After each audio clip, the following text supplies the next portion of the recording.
No conversation about cities is complete without the people who actually make the city run. And there's no person who makes a city run more profoundly and more significantly, more deeply than a mayor. So our next session is on the topic of leading an innovative city. And I can't think of two better people to help us think that through. We have two speakers who are going to be paired up. One is Dr. Benjamin Barber, who's an admirer of mayors. He's an internationally recognized political theorist and brings an abiding concern for democracy and citizenship to issues of politics, globalization, culture, and education in America. He consults regularly with political leaders and civic leaders, both in the United States, including President Clinton, Governor Howard Dean, and around the world in numerous countries, both in Europe and in North Africa. And Dr. Barber's latest book, If Mayors Ruled the World, is topical for today's conference and raises many issues that we'll be discussing over these 2 days. So I'd like to invite Dr. Benjamin Barber. Our second speaker is a mayor himself, and we are welcoming both Dr. Barber and Mr. Tom Menino.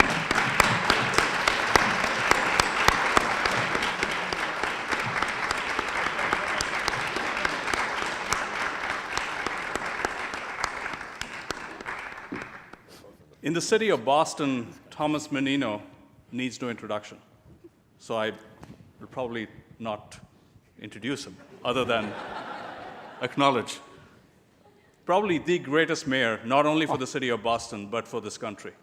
We are so proud to have Thomas Menino here with us. He's a former 5-term mayor of the city, and he was mayor of the city when I moved in here. In fact, that was his first year, 1993, and I was sorry to see him step down in 2013. And over these 20 years, this city has gone through an amazing transformation, and so much of that, comes. The responsibility for that can be laid at your door. There's an old saying that those who can do and those who can't teach. There's a third part to that, which is those who have done teach. And Mayor Menino is now an academic. Congratulations. And you're currently the co-director of the Initiative on Cities at Boston University. So if I may ask Dr. Barber first to offer us a few opening remarks and talk about if mayors rule the world. I wasn't going to be here today because I've just come back from 2 weeks in Europe talking to mayors there, and I have to go back in a few days again, and I said, I really can't do this. And then they said, well, Mayor Menino's going to be there. I said, okay, I'm there too. It really is an honor and a pleasure to be sharing the stage with Tom Menino because he, in fact, represents what I want to talk about today.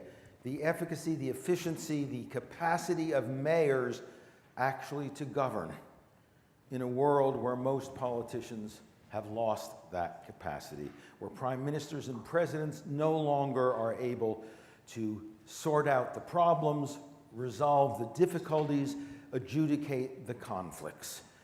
We see once again in Ukraine and Russia, nationalism rearing its head. We've seen in the Balkans, we see in the dysfunctional United Nations, the Security Council vetoes. We see nation states increasingly unable to deal with the fundamental problems of the modern world.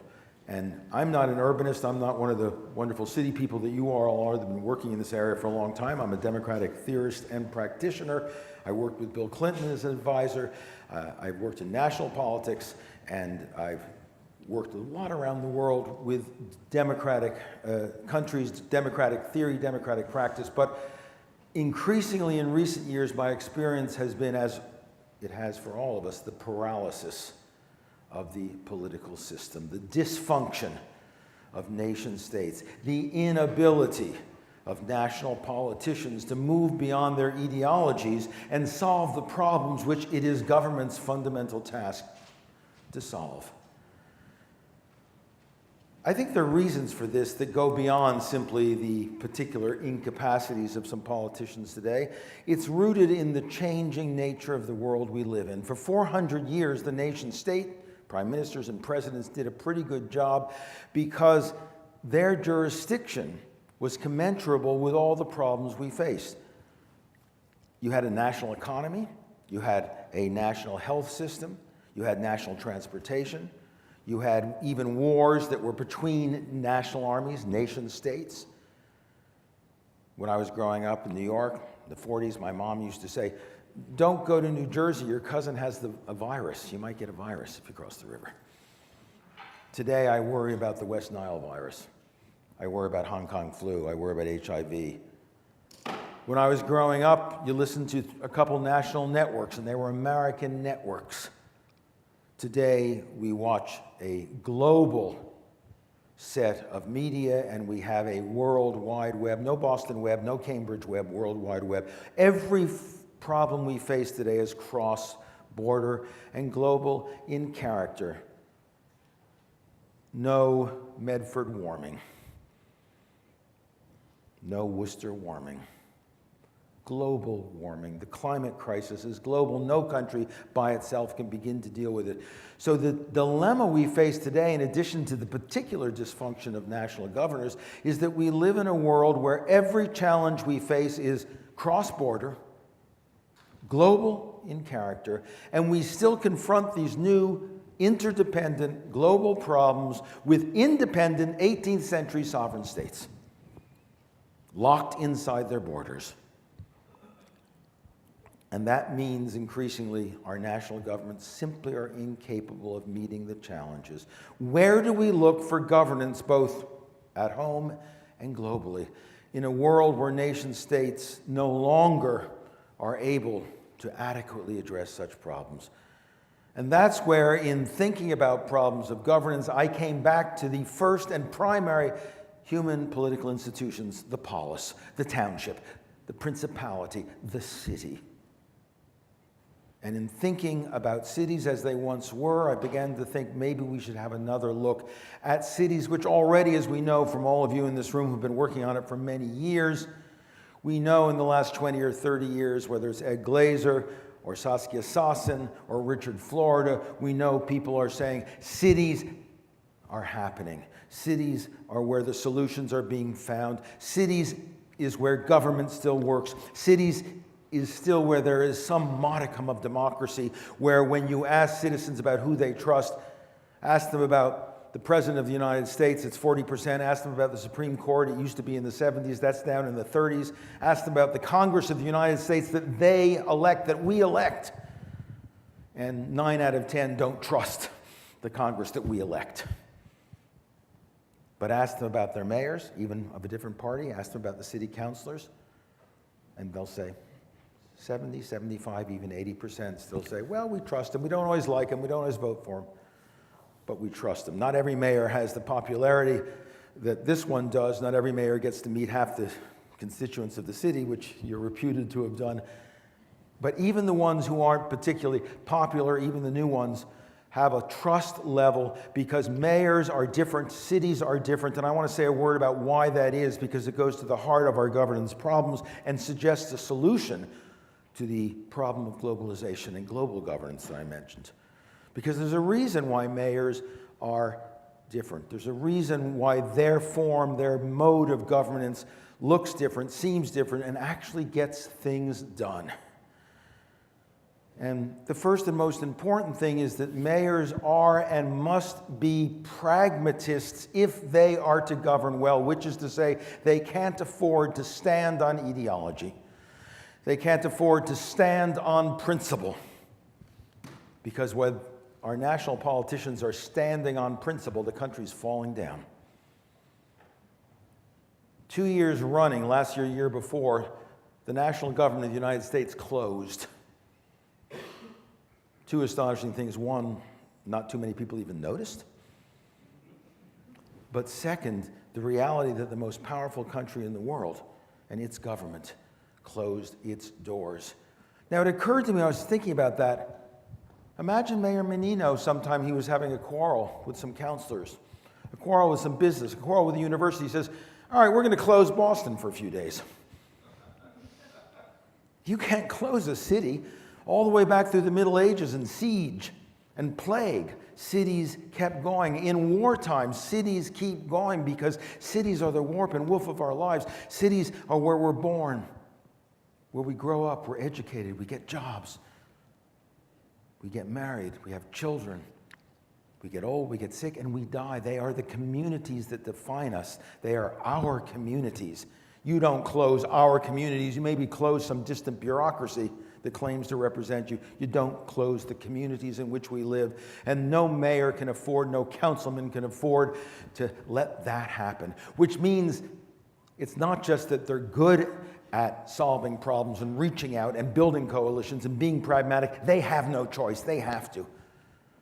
Not everybody has the natural skills, the natural ability to reach out and bring people together that Mayor Menino has, but they figure it out because they don't have an alternative. There's no other way to do it.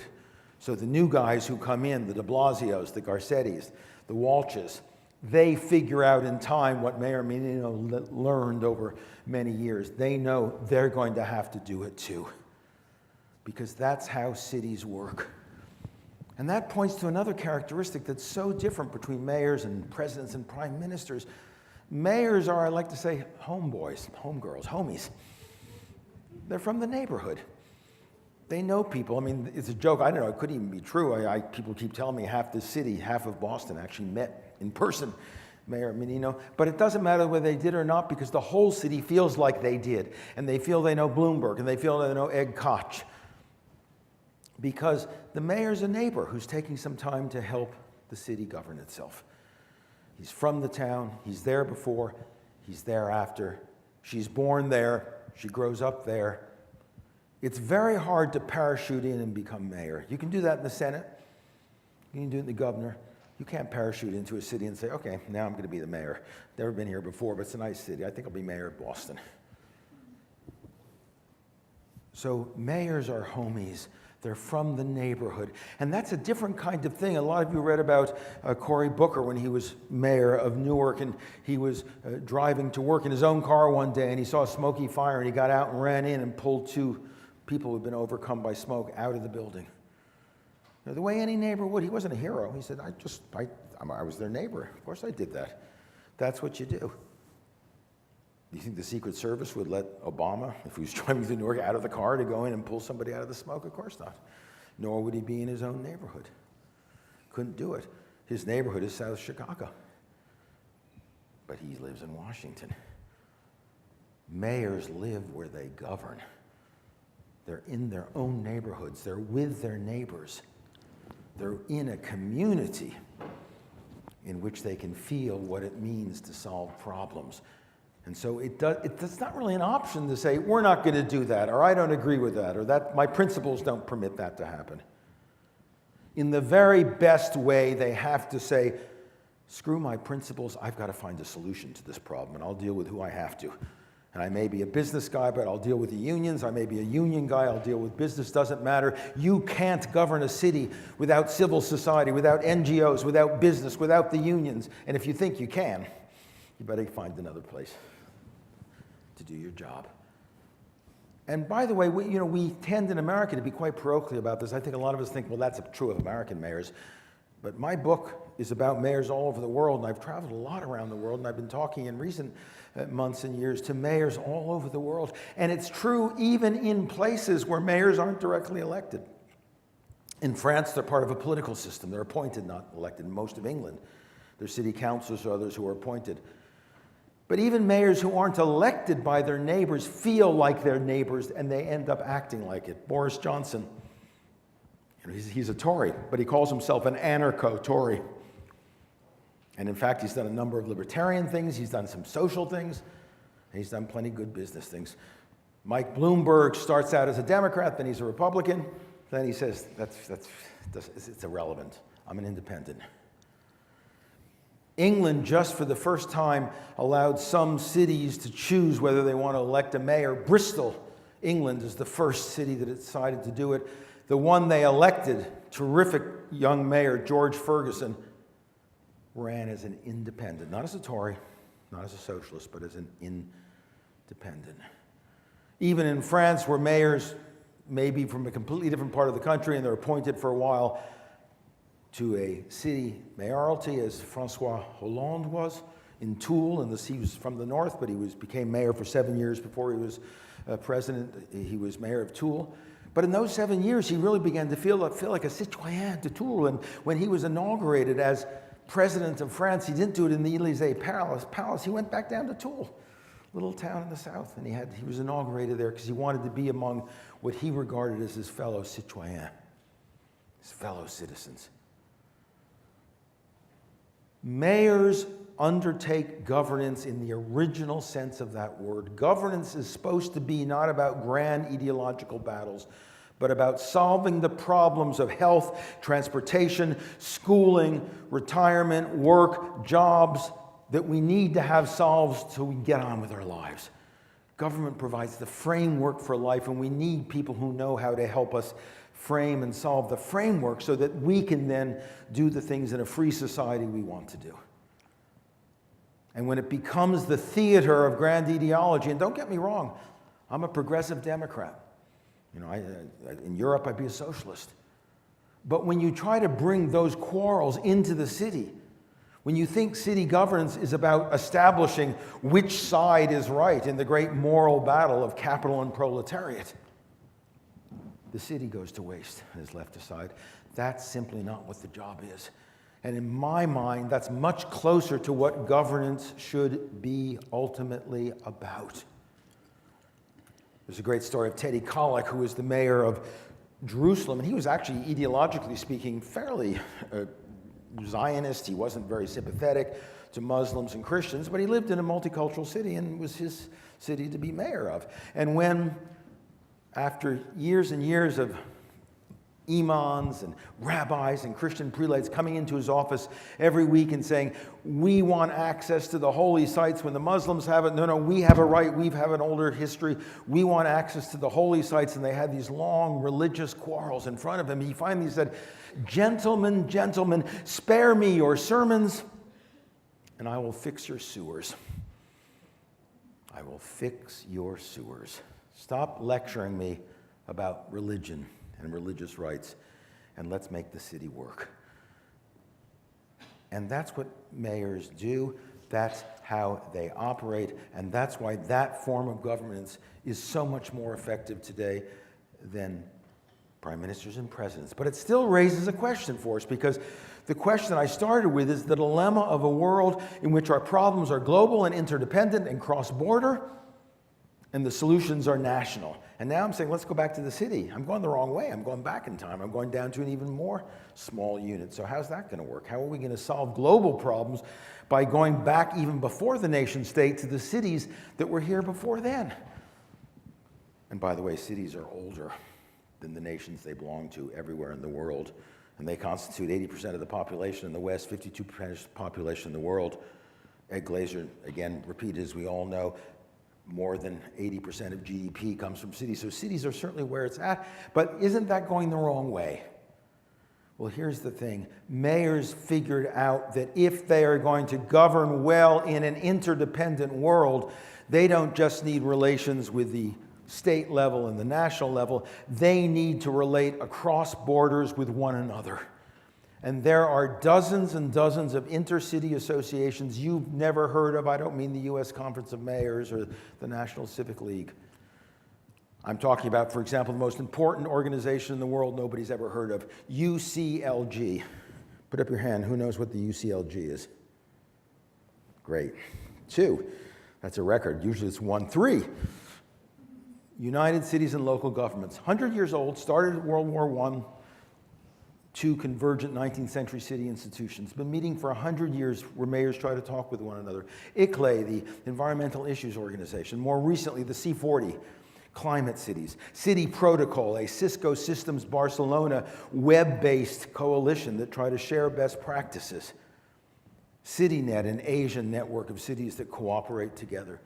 Cities have figured out they can't do it alone. Mayors have figured out that their best allies are not governors and presidents, though they need them, but one another.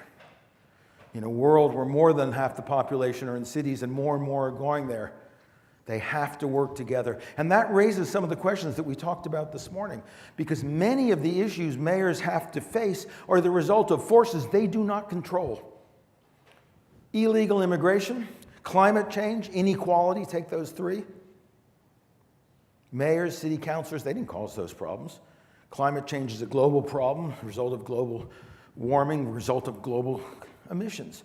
Illegal immigration is the result of a world in which nation states still put into effect laws based on old political codes, while immigrants follow the logic of the global economy, and they go where the jobs are.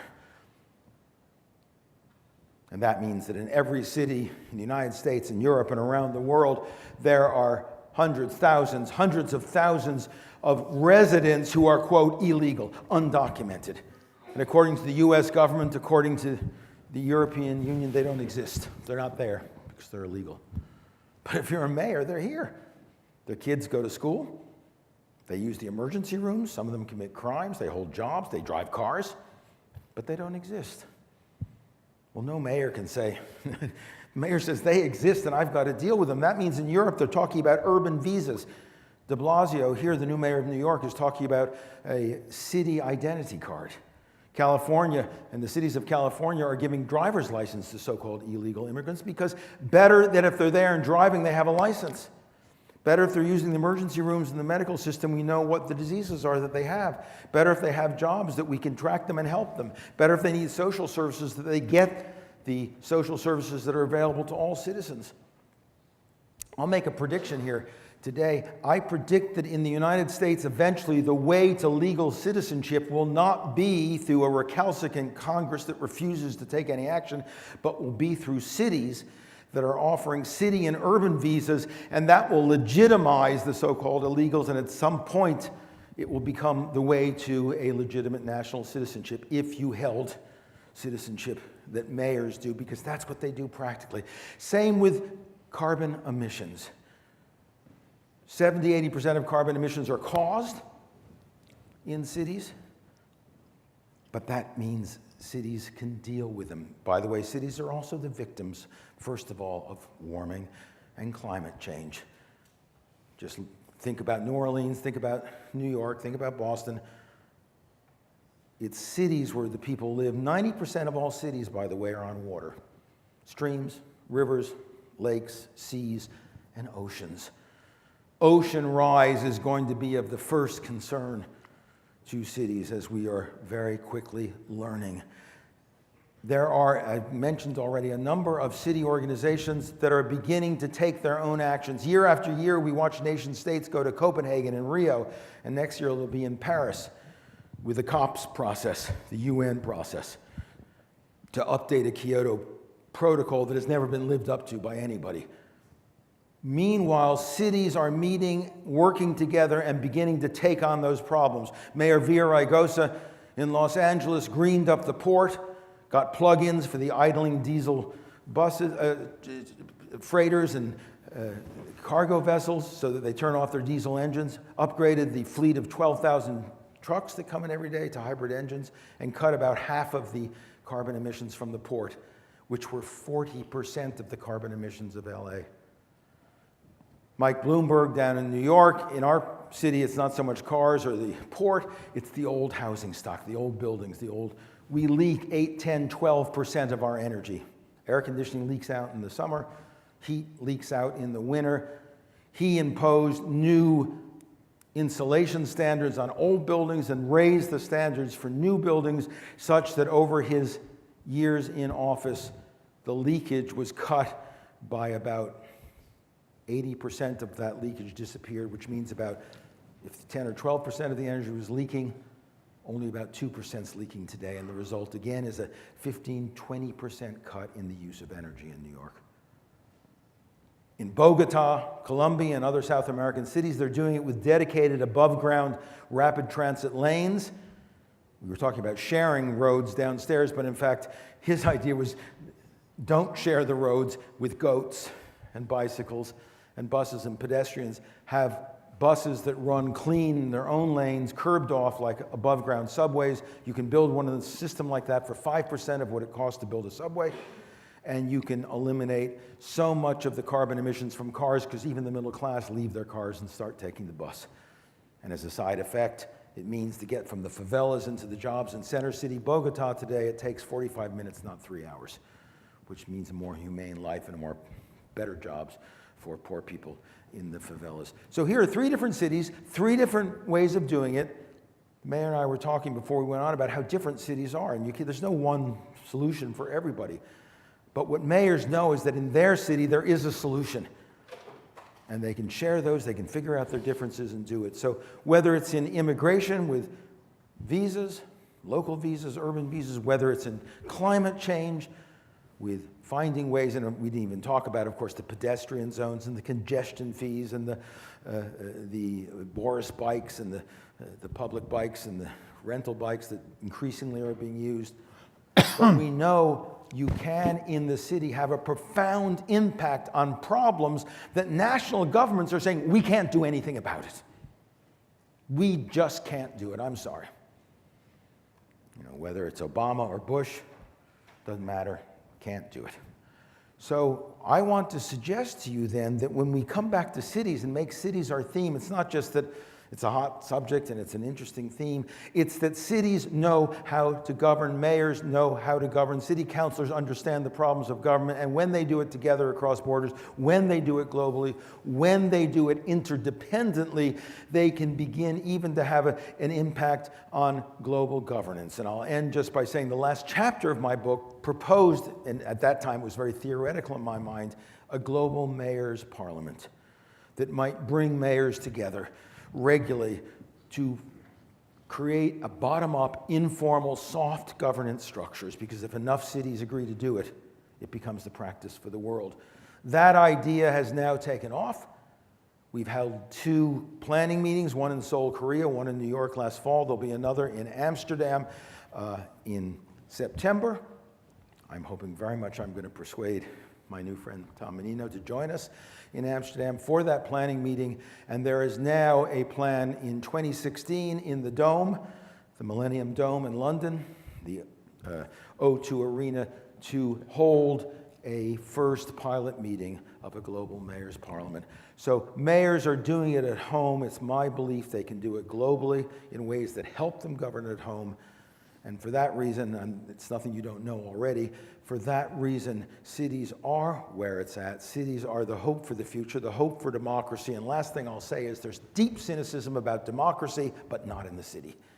And that means democracy, too, has a chance. Thanks very much.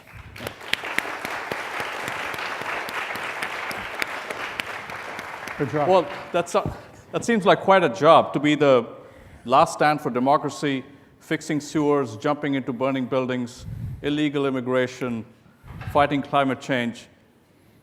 How did you do it, Mayor? It was easy. It was very easy. You did what you're supposed to do. So, mayors are on the front line every day. We have to make decisions at a moment's notice. But one thing he said I didn't like, we have democracies. We had a benevolent dictatorship in Boston.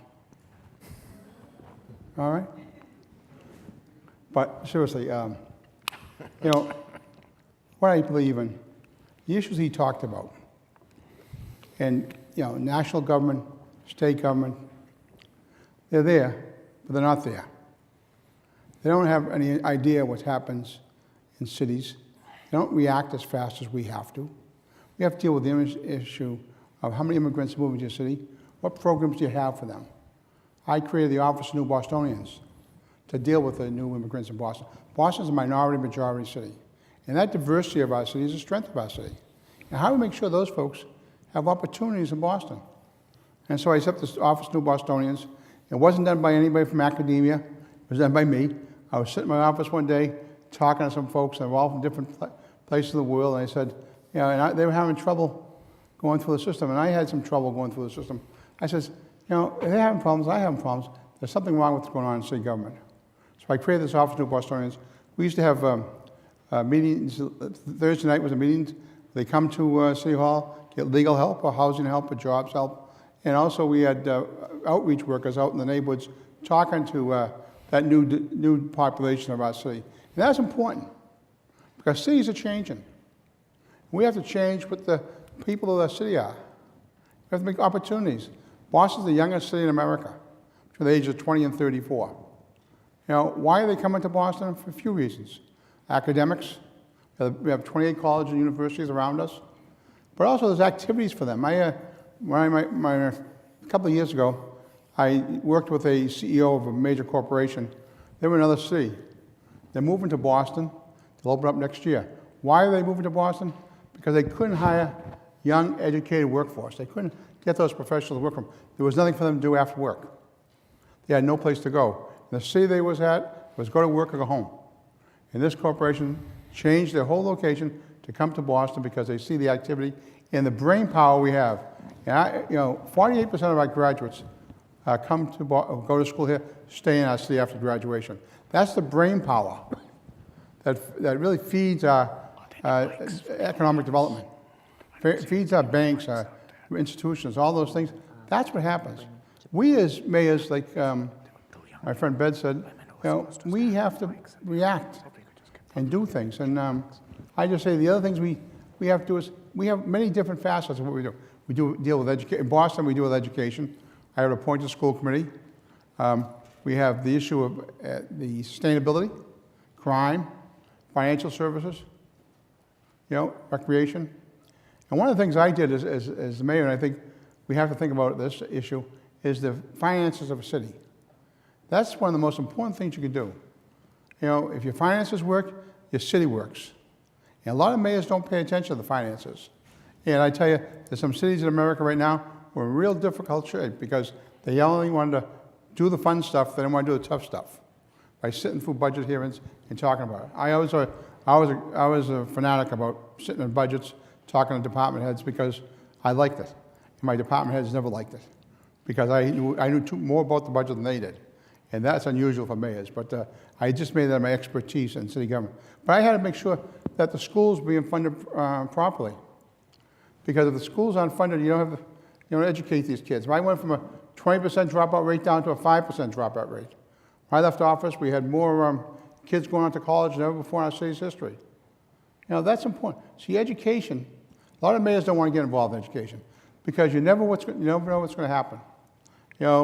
What's happening in some of these schools around America, shootings and things like that, who takes responsibility? Not the superintendent of schools, they'll be on TV, but the mayor has to answer the questions, has to get the job done. We can't run down in Washington, hide our office down in Washington. We can't run away from our constituents. We stop for a cup of coffee in the morning, we talk to our constituents. When I was mayor, I used to stop at 3 coffee shops every morning, and I don't drink coffee, just to talk to people and find out what they were thinking. But national politicians, they're down in Washington. They're 800 miles away from their constituents. That's unfortunate. And, what's going down in Washington is a paralysis. And there's a lot of people to blame for that. It's Democrats can't talk to Republicans. You have the Tea Party out there that doesn't want any government, and they're all afraid of the Tea Party. And so what happens in government? Nothing happens. We can't do that, it says. Our people are at our doorstep every day. They know where we live. They know where we shop. We know the churches we go to. We face them all the time. There's some issues that I took on. Mayors, just give you an example. In Boston, St. Patrick's Day, a great day in the city. It's a big Irish celebration. They call it Evacuation Day. It's St. Patrick's Day. And, the politicians love that day. They march to the parade. They have this ridiculous breakfast in the morning where they kill each other. I had to go all the time. I did my 30 seconds and got out of there. But, the organizers of the St. Patrick's Day parade would not allow gays to march in the parade. When I heard that, and I was the mayor, I asked them to do it. They wouldn't do it. I said, I'm not marching. And people said to me, you can't do that. Every other elected official is going to do it. I said, I'm doing it. Because when you're mayor of all the people, not some of the people. You have to represent them all the time. I have never marched in that parade since 1994 till I left office in 93.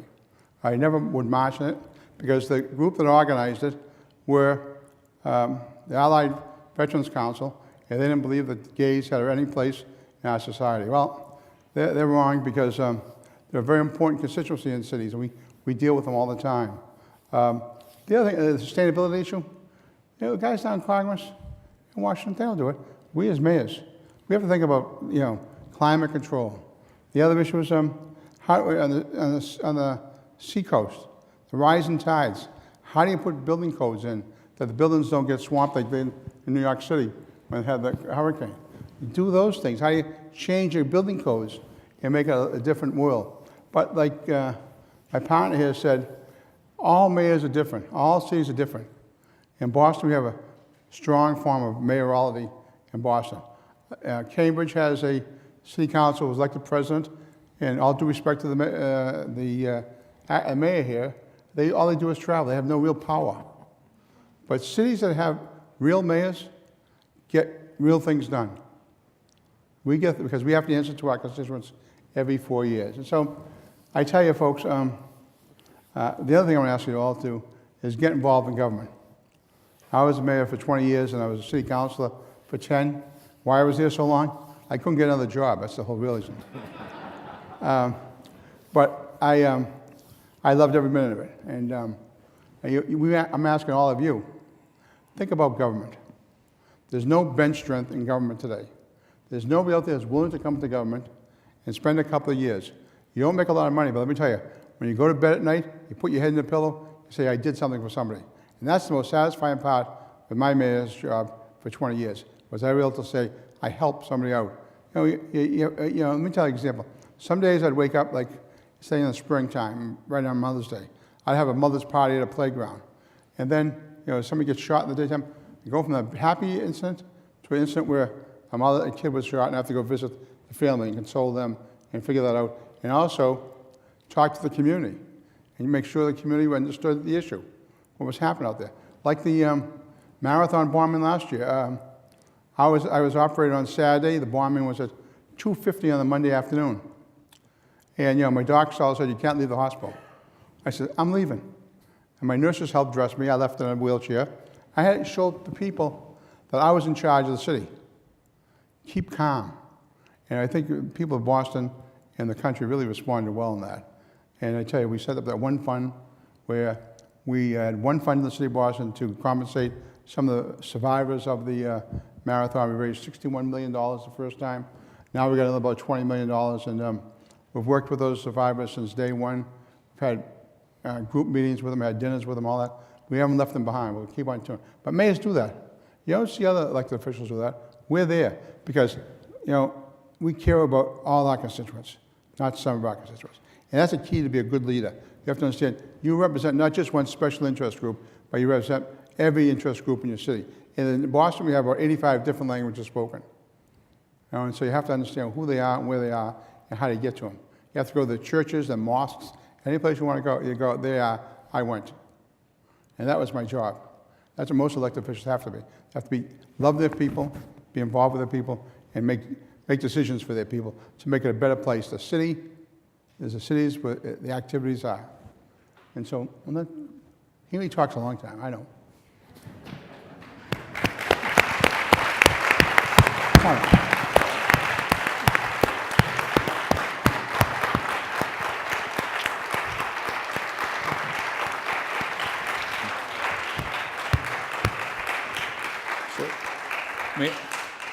So Mayor Menino, Dr. Barber has a provocative title for his book, If Mayors Rule the World. Rule the world. Should mayors rule the world, or should they stick to cities? We're a different breed, mayors. Mayors are much different than national politicians or state politicians because we have a real human side to being a mayor. Like I said in my talk, we talk to our constituents every day. We can't run and hide. We're either at City Hall or in the neighborhoods. And the thing I tell you is, mayors understand their constituents better than most elected officials. And we're there. You also have to have the ability as a mayor to be able to talk with the corporate world and also the neighborhood world. And how do you make them work? The issue we face in America today, inequality. That's a huge issue out there. We have to figure out how we bring people together. Elected officials who want to divide us, they're not going to survive. Because there's going to be an uprising in this country where people want to come together and solve the problems and give people opportunities to all our people. And that's a big issue. And well, I think watch it grow over the next couple of years, how people get more and more involved in the issue of inequality. Because there's there's space between the haves and the have-nots. It's just a... Okay, Let me say one thing there, too. The original subtitle of my book was If Mayors Rule the World, Why They Should and How They Already Do. Because it's not just they should. In many, many ways, in terms of actually solving and addressing the problems we face, they're doing it. And they're doing it not just one by one, they're doing it through inter-city associations. So we're already well down that road. And the biggest problem that I think mayors face is that they don't have the autonomy, the jurisdiction, and the resources and assets that they generate to deal with the problems. They're forced to deal with problems like inequality and climate change that they don't cause, but they have to deal with the consequences, and they do it with inadequate assets. Cities create 80% of the GDP of the United States. The government takes it away from them and then doles it back out to them. And people in the rural parts of the country say, oh, the idle poor in the city are robbing us of our income, when it's just the opposite. It's actually the cities who are paying for so many services. If cities had more of those assets to hang on to deal with the problems, they'd be better off. And the second thing is jurisdiction. Most American and world cities were defined in their boundaries hundreds and hundreds of years ago.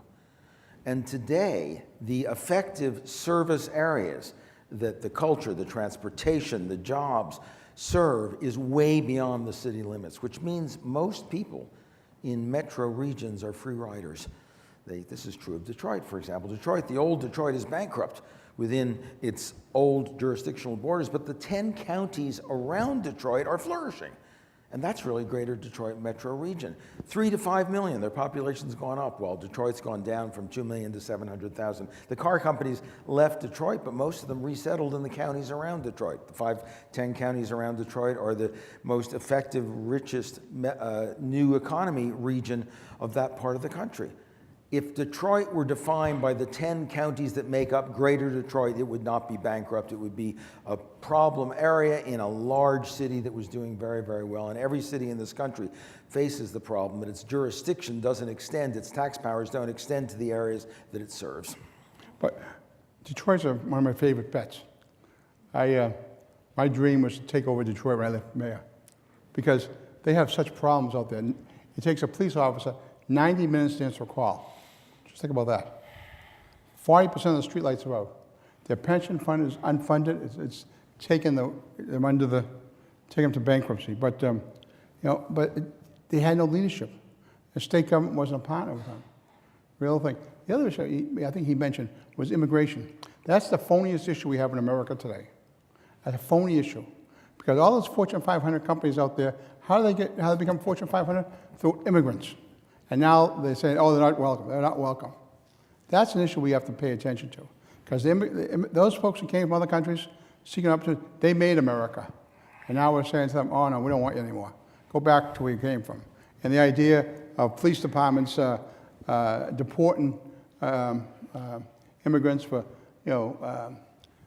stealing a candy bar, deporting for that, that's nonsense. I never would allow my police department to do that. I understand for homicides or real crimes, yes, but not for the small miniature crimes. Some cities were deporting them out back to the homeland. That's wrong. You got to watch that issue in our country. That's a divider. That's a real divider. There's some cities, in some states, it's a real issue. Let's take a few questions from the audience. Gentleman right there. Yeah. Please introduce yourself. Yeah, my name is Diego Ortiz. I'm from Mexico. And the question goes to Mr. Barber. While I was hearing your concept of global problems and local issues, like this local concept, I was thinking about more cities like Boston, New York, Mexico City, big cities. But what about the other cities, the smallest ones? How we can handle to balance the powers between those cities and help like smaller economies to grow at the same rate of big cities? That's a very good question and an important question. It's interesting too because most people around the world think the ideal city to live in is between 500,000 and 2 million, not the 10, 15, 20, 30 million megacities that often dominate the world. I mean, that ideal size is there in a city. In the Global Mayor's Parliament proposal, I have 3 tranches of representative cities, those between 50,000 and 500,000, those between 500,000 and 2 million, those over 2 million, and they get equal representation. Because I think as cities and communities, as you rightly indicate, they all need to be supported. But here's the point, and I heard them talk about it this morning about competition between cities, because some people say, well, you know, you say states are rivals and they compete and cities don't, but once cities start governing the way states do, won't they simply become just like states and have the same competition and so on? Well, the difference is that cities have from the beginning of time been diversified, multicultural, interdependent, creative, and connected with one another. Cities are all about trade, connectivity. The ancient city of Athens and Thebes and Alexandria were also multicultural in their own time. They were also connected. The Hansa League of cities in the Northern Sea, the Mediterranean League of cities, linked cities together. Cities, when they compete, they certainly do compete, but they don't compete with armies. They don't compete around when one grows, the other's diminished. When Germany gets bigger, Poland gets smaller. When Russia takes a piece of Ukraine, Ukraine gets smaller. But Kiev and Moscow can both flourish. Warsaw and Berlin can both flourish. Yes, they compete, but they both flourish. Port cities, of course, compete for traffic, but the more ports there are, the more global transportation there is, and all ports flourish together. Houston doesn't get worse off because Amsterdam or Rotterdam get better off. They all flourish as world transportation and shipping increases. It's a little like in New York. You go to New York and you go to Restaurant Row on 46th Street. When that first started, I couldn't believe it because people said, there's already 2 restaurants, now 4 more restaurants are coming in, 6 restaurants in one block? That's much, but in fact, they all flourish together. And that's the same with ports. That's the same with cities. So cities are competitors, but not in a zero-sum game the way nations are. And if we create systems in which middle-sized and smaller and larger cities can coexist and work together, I think we will find that as a way they can all flourish. Thank you. My name is Maria Ivanova. I'm on the faculty of UMass Boston, Mayor Menino's alma mater. So it's really a pleasure to be here. And I teach global environmental governance at UMass Boston. It was really encouraging to hear you both speak about climate change, about global governance. And I'm happy to announce that on May 30th, our commencement speaker will be Christiana Figueres, who is the executive secretary of the Global Climate Change Convention. And what we at UMass Boston will try to do is convince her to make Boston one of the cities that she talks about when she travels around the world, when she tries to convince member states to come up with a new agreement in 2015 on climate change. And so on this note, Mayor Menino, you have advanced the sustainability agenda significantly while mayor. What is your proudest achievement in advancing that agenda? What can we tell the world that Boston has achieved, and where is it going? On sustainability, Yes. Well- Sustainability, climate change. climate change, all that stuff. Now, the first thing, let me tell you, I did a conference a few years ago with Bill Clinton on the same issue. But, you know, the issue with this whole issue of climate change and sustainability, most people don't understand it. You know, lay people out in the neighborhoods don't understand that issue. The words we use are very difficult to understand. But what I did in Boston was I did a lot of stuff with homeowners on putting, what do you call it, on roofs, solar panels on roofs, things like that. We did that. We did energy audits. We did a thing with the businesses on the harbor. We created a new zoning for them. That they had, if anything was built on the harbor, we had to put the mechanicals on the top of the roof. And the Spalding Hospital over in Charlestown is the first one to do it, put all the mechanicals on the roof. Also, we have the committee, the Greenovate task force, which I was on, which is continuing their work, and they've made a lot of headway on the issue. Because Boston wasn't really in the forefront. Today, I believe we're got awarded the #1 city on on emissions. I saw a billboard, and NSTAR congratulated for that. Also, all our vehicles now, most of our vehicles are hybrids. We even have some electrical cars in the city of Boston today. But I think, the issue of University of Mass, let me tell you, University of Mass, everybody says it's a public institution. They have more Harvard-educated professors over there than Harvard has. They have much more diversity over there, too. It's a great place. If you want to go to a good, I went there. But I'm a great salesman for it. But BU is better. I'm a BU now. But the thing is, we have to figure out how we educate the folks. They don't get it. You talk about climate change. They say, how does it affect them? It's not going to affect them today. It's going to affect them tomorrow. Tides, rising tides. It's not going to affect them today. It's going to happen 10 years, 20 years, 30 years. So people don't think in that segment. They think what's going to happen to them tomorrow. And like the solar panels, that helps them. Because, I have on my roof, I get credits almost every month on it. It saves me cost of my energy. Things like, but you also have to start with the kids.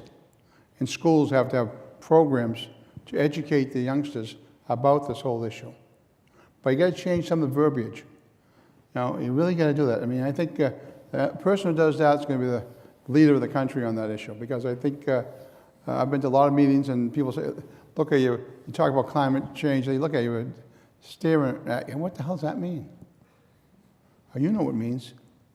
I think I know what it means. I think Ben knows what the dean does, but most people out there really don't have any ideas. So my challenge to that meeting you have on May 30th is you can think about how you make it understandable to the average person in the neighborhoods of Boston or Milwaukee or wherever it is. That's a difficult issue. Hi, Cynthia White, graduate of Fletcher, business owner in the Innovation District, South Boston person. I wonder if either of you can comment on, I guess more so you, Mayor Menino, the benefits and or complexities of running a city that also has such state presence in its ownership of roads and it being the head of state at the same time. As a citizen of Boston, it seems complex to see the governor being here and the mayor being here and the transportation owned by the state. And I wonder if that added any complexity or benefit to running this kind of city. Between mayors and governors not working together? Or working well together. Did it make a difference, do you think, in how you run this city? Governor Patrick and I work real well together. But there's old standards out there, no practices that you try to break. Like down the South Boston waterfront down there, the city of Boston owns some land, the state owns some land. I, for 2 years, tried to get the state to give me concurrent jurisdiction where the Boston police and the state police could work together. I have it on several other roadways in the city, but I couldn't get it down there. You know what it was all about? It was about details and overtime. But I said to them, it's not about that for me. It's about public safety. Because the state police are not allowed to go into a bar if there's a fight. And as well, when I was mayor, I wouldn't let the Boston police go into the bar. Why should I let my guys with liability and the state police out there watching, sucking their thumbs? And that's an issue. But I think the problem you have working the state government and us, we did some good things together. But always that riffraff between Boston and the rest of the, we're the big kahuna there. We're the big capital city. Everybody's jealous of what we have. But they don't understand, we generate about 30% of the state's revenue, just Boston. We don't get nearly as much back from state government as we should. We just get a much higher percentage than we do today. Because it's so parochial, they don't understand. If the capital city doesn't do well, the rest of the state doesn't do well. That's a big issue. But I think with Deval and myself, we worked pretty well together. We did some things on developments in the South Boston waterfront, on schools. We created that partnership between Roxbury Community College and Madison Pack to get kids to be able to take cross courses, things like that. It worked out well. But it's difficult. Let me tell you, the legislature is very parochial. Very parochial. The reality is the buck stops with the mayor, but the mayor doesn't get the bucks. They don't get the income to deal with the problems. The unfunded mandate is a big problem for cities. You have all sorts of responsibilities, and somehow the assets aren't there to do it. around the world, it varies a lot. In Holland, the police power is a national power, not a local power. So it's a national police in the cities. In the Federal Republic of Germany, education is at the state level, the Land level, not at the city level. And yet the mayors are responsible, really, and they're held responsible for the education. So in lots of different places, mayors have the ultimate sense of responsibility, and people look to them for the solutions where they don't have the jurisdictional authority, they don't have the taxes, they don't get their money back, and it puts them in a really, really difficult position. And that's why I think part of the fight for the new role of cities is to give them, get back to them, a better piece of the assets that they produce, more jurisdiction over the territories that they're active in, more right to tax the people who enjoy all the benefits of the city, who enjoy the jobs, who enjoy the transportation and the culture, but don't pay for it. And if you write that, you'll find, I think, cities have the assets they need to actually solve these problems. So I'm just going to use the last half a minute that I have to ask a final question. Shannon Booten of McKinsey, when she was talking about the work on what makes a city great, she used Boston as an example of an inclusive city. And Boston, a few years back, didn't have a reputation of being an inclusive city. So clearly, under your administration, it went from one place to a very different places, becoming an example that is used worldwide. Is there a tradition of mayors sort of pairing up with a mayor, one mayor on one side of the planet, pairing up with a mayor from a completely different part of the world and kind of saying, look, we have similar characteristics in terms of our cities, and what I've done here could actually be transplanted to someplace else?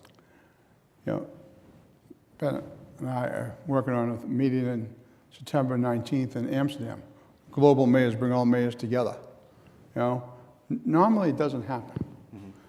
My mandate from President Brown at Boston University was to try to globalize this whole issue of mayors, how we work together, how we share ideas, help them, mentor them, and things like that. And because, like it's been said so many times this afternoon, every mayor's job is different. Every city is different, and how do we help those folks out? That's a key. And, McKinsey, if I didn't have McKinsey, I wouldn't be the success I am. They did a lot of great work for us over the years. They're a great, great company that really helps us. They do more pro bono work, I think, than they get paid work. They're just unbelievable. Every time they're doing something, I ask them, who are you doing that for? We're doing pro bono. And they have the best brains I've met in my 20 years as mayor at McKinsey. I just didn't have for at McKinsey, that's right. I'm out of the business now. And he wasn't paid to say that, so I'm glad to hear that. I wasn't paid to say that, but folks, you're here because you care about inclusion. As you leave here today, don't just let your thoughts and your commitment stop here. You gotta go back to where you came from and educate other folks about inclusion. Inclusion is jobs, education, housing, ethnic diversity. Those are the issues of inclusion. And we got to think about that as we leave our meeting this afternoon, how we make sure that what we believe in, we carry out the mandate. Great. Mayor Menino, Dr. Barber, thank you so much.